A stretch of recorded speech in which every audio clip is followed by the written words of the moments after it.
Bunuh. Tetua King dari rumah ular langit tidak ragu di hadapan teriakan Fan Lao yang gelap dan pekat. Raut wajahnya gelap dan serius ketika ia berteriak dengan tegas. Doki yang kuat bergejolak dari dalam tubuhnya, dan auranya yang kuat langsung mengguncang dedaunan dan tanaman di tanah sekitarnya hingga terdorong ke belakang. Dilihat dari tenaganya ini, kekuatannya seharusnya sudah naik tingkat menjadi tingkat Dowang. Mendengar teriakannya ini, 20 lebih orang kuat dari rumah ular langit di sekitarnya langsung mengeluarkan suara gemerincing ketika mereka mengambil senjata mereka dan membiarkan doki mereka melonjak keluar. Berbagai helaian doki berbentuk ular memutari tubuh mereka sebelum mengalir pergi, akhirnya secara mendadak meledak dengan kekuatan yang mengerikan, yang melesat ke arah pejuang berjubah merah di sekitar mereka. Dua semburan, satu hijau dan satu merah, dengan ganas saling menghantam, bertemu di tengah jalan utama itu. Sebuah gelombang riak energi mulai melesat seperti sebuah badai.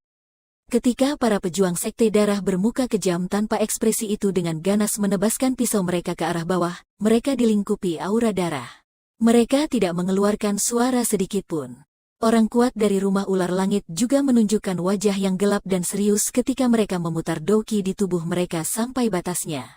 Senjata mereka yang diselimuti doki, menyebabkan suara berdesis terdengar karena udara yang terpotong ketika mereka dengan licik dan ganas mengincar bagian vital para pejuang sekte darah.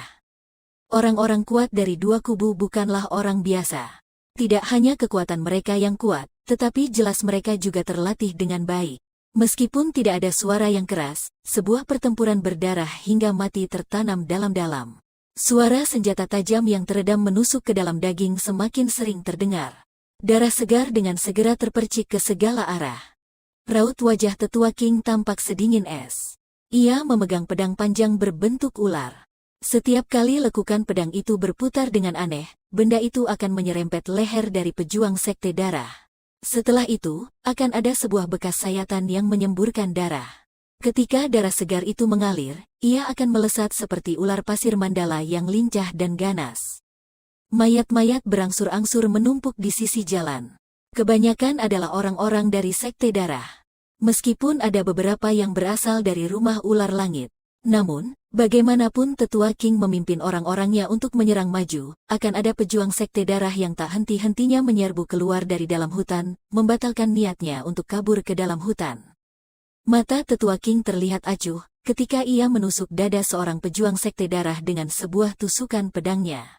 Matanya menyapu sekitarnya dan hatinya menyusut ketika ia mengetahui hampir 20 pasukan elit rumah ular langit yang tadinya berada di sampingnya kini hanya tinggal 8 orang. Pedang ular di tangannya itu melesat menusuk pejuang sekte darah di belakangnya, yang berencana menyergapnya dari belakang. Pundaknya bergetar sedikit dan sepasang sayap yang terkumpul dari doki hijau dengan cepat muncul.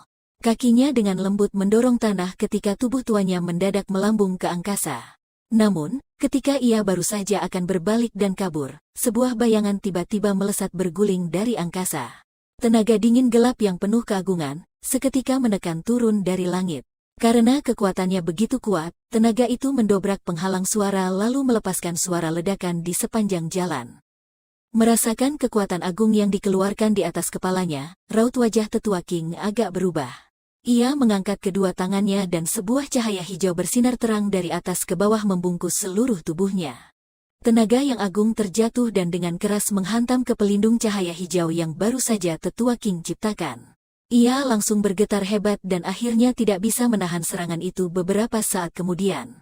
Setelah terdengar suara yang samar, pelindung cahaya tadi pecah di udara. Tetua King di dalamnya juga mengeluarkan desahan teredam dan raut wajahnya menjadi sangat pucat ketika ia jatuh. Tetua King, aku sudah bilang tidak ada yang akan pergi dari tempat ini hari ini. Sebuah bayangan merah melesat di angkasa. Sepasang sayap doki seperti darah segar di punggung Fan Lao begitu menusuk mata. Ketika sayap itu dikepakkan, dapat tercium bau darah samar terbawa oleh angin. Fan Lao tertawa parau. Ia tidak memberi kesempatan bagi tetua King untuk bernafas.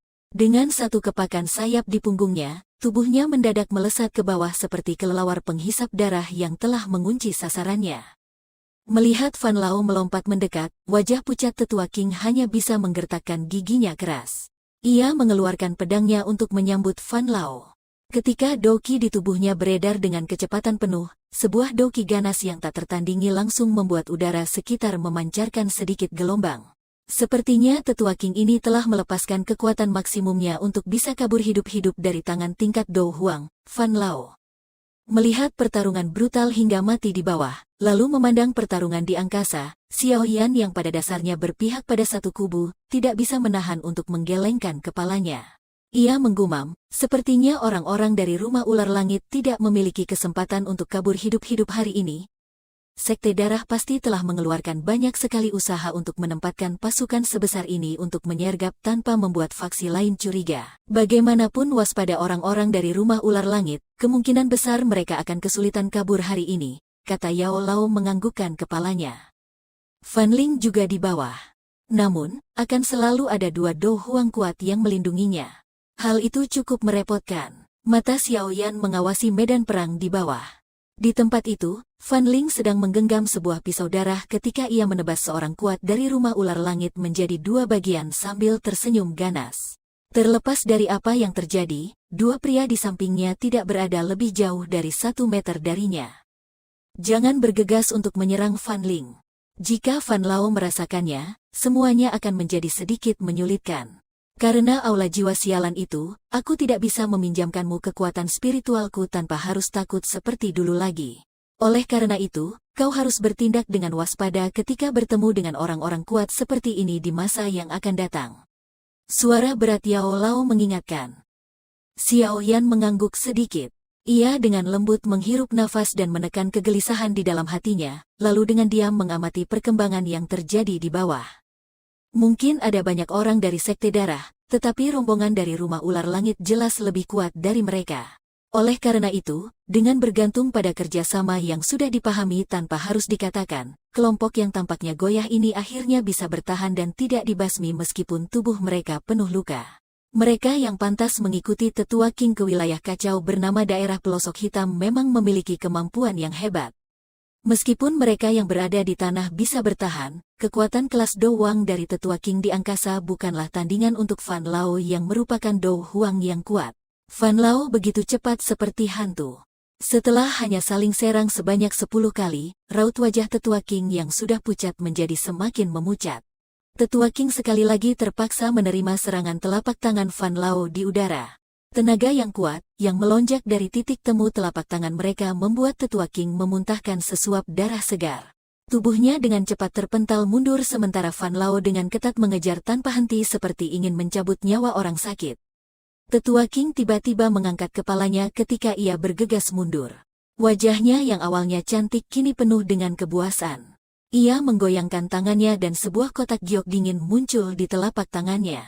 Dengan teriakan yang tajam dan tegas ia berkata, "Iblis tua Fan, jika kau berani datang, aku akan membiarkan pil naga misterius Yin yang ini berubah menjadi serbuk di tempat ini sekarang juga." Fan Lao yang tengah melompat mendekat mendadak berhenti.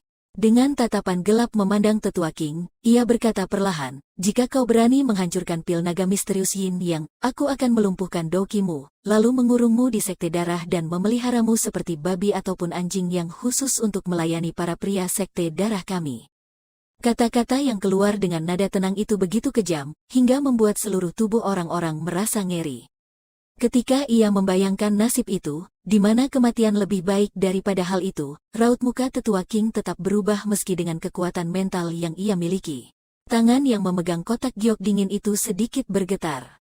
Ketika tetua King tertegun oleh kata-kata Fan Lao hingga ia kehilangan fokusnya, tubuh Fan Lao mendadak bergetar dan menghilang. Tetua King merasakan sesuatu ketika tubuh Fan Lao menghilang. Raut wajahnya seketika berubah, namun, sebelum ia sempat mundur, sebuah bayangan merah samar muncul di depannya. Tangan semerah darah melesat dan dengan keras menghantam tangan tetua King. Suara tulang yang hancur seketika terdengar. Rasa sakit yang begitu tajam yang muncul di tangannya langsung membuat tetua King berteriak dengan suara melengking. Ia tidak memiliki waktu untuk melindungi kotak giok dingin itu sebelum direnggut oleh Fan Lao dengan kecepatan petir. Fan Lao pun tersenyum dan bergegas mundur. Ketika ia mundur, Fan Lao dengan cepat membuka kotak giok dingin tersebut. Sebuah cahaya emas seketika melesat keluar. Kebahagiaan luar biasa dan rasa bangga di wajahnya menjadi semakin bertambah ketika ia dengan cepat menutup kotak itu dan melemparnya kepada Fan Ling yang berada di bawah. Ia berteriak, "Ling Er, bawa benda itu dan mundurlah dulu. Para penjaga darah dari Sekte Darah, lindungi pemimpin Sekte Muda hingga ia sampai di kota Muzi. Aku akan menahan semua orang di sini." Fan Ling bergegas melompat ke atas dan menggenggam kotak giok dingin itu dengan tangannya ketika ia mendengar perintah itu. Ia dengan cepat memasukkan benda itu ke dalam cincin penyimpanannya dan tidak ragu lagi. Dengan sebuah ayunan tangannya, 10 penjaga darah meninggalkan medan pertempuran. Kelompok orang yang dipimpin Fan Ling berubah arah dan dengan cepat bergegas ke selatan. "Fan Keparat, aku tidak akan membiarkanmu kabur dengan mudah meskipun aku harus mempertaruhkan nyawaku hari ini." Wajah tetua King memucat ketika sesuatu yang paling berharga dirampas dari tangannya. Ia mengangkat kepalanya dan mengeluarkan sebuah lengkingan nyaring. Sebuah doki yang mengerikan, yang lebih kuat 2 hingga 3 kali dari sebelumnya, meledak keluar dari tubuhnya ke segala arah. Saat doki itu melonjak liar, darah segar mulai mengalir dari bawah kulit tetua King. Mata tetua King memancarkan keganasan saat ia menatap Fan Lao yang sedikit memberengut. Ia memegang pedang ular dengan erat dan mengepakkan sayap di punggungnya. Tubuhnya berubah menjadi sebuah sinar cahaya yang membawa suara ledakan tajam dan menyebar ke seluruh langit ketika ia menyerang ke arah Fan Lao dengan liar. "Sebuah serangan balik sebelum kematian ya? Hei, bagaimanapun kau melawan, kau tidak akan menjadi tandinganku." Fan Lao tertawa ketika ia melihat kekuatan tetua King yang mendadak melonjak. Ia menekuk tangannya sedikit dan sebuah pisau panjang yang tampaknya terbentuk dari darah segar yang membeku muncul di telapak tangannya. Ia memegang pisau panjang di tangannya ketika pisau itu sedikit bergetar. Sebuah aura darah seketika mulai menyebar. Fan Lao menggenggam pisau darah itu dan tidak menunjukkan tanda-tanda untuk pergi ataupun mundur. Ia memilih cara bertarung berhadapan langsung ketika ia berubah menjadi bayangan berwarna darah, membawa bau darah yang menyebar di angkasa ketika ia bertabrakan keras dengan tetua King. Sebuah ledakan seketika menggema di seluruh kaki langit. Setelah Fan Ling mendapatkan kotak giok itu dan mundur, Xiao Yan juga diam-diam menyelinap keluar dari semak-semak itu. Ia seperti monyet yang lincah ketika melewati hutan dan dengan ketat membuntuti rombongan Fan Ling. Langkah kakinya terhenti sejenak ketika ia mendengar suara yang keras menggema di seluruh langit. Matanya beralih untuk menatap langit di belakangnya. Pandangannya mendarat pada 2 cahaya, hijau dan merah yang telah memenuhi setengah bagian langit. Semoga saja tidak semua orang dari rumah ular langit mati. Xiao Yan menghela nafas dan tidak lagi berhenti. Ia berbalik dan sekali lagi mengunci sasarannya, sebuah bayangan merah besar di ujung pandangannya. Ia tidak memiliki hubungan yang dalam dengan rumah ular langit. Jadi sudah wajar jika ia menyelamatkan mereka. Di daerah pelosok hitam ini, lupakan soal beraksi saat mendapati ketidakadilan. Meskipun kau berteriak dan berjalan maju layaknya tak ada yang terjadi setelah berteriak, hal itu tetap akan menarik banyak pisau yang menebas ke arahmu. Terlebih lagi, Xiao Yan saat ini kesulitan melindungi dirinya sendiri. Jika ia mencampuri urusan orang lain, hal itu jelas adalah tindakan yang sangat bodoh. Oleh karena itu ia hanya bisa menggumam dengan pelan di hatinya. Tujuan satu-satunya yang ia miliki saat ini adalah menggunakan segala cara untuk merampas balik potongan peta dari Fan Ling.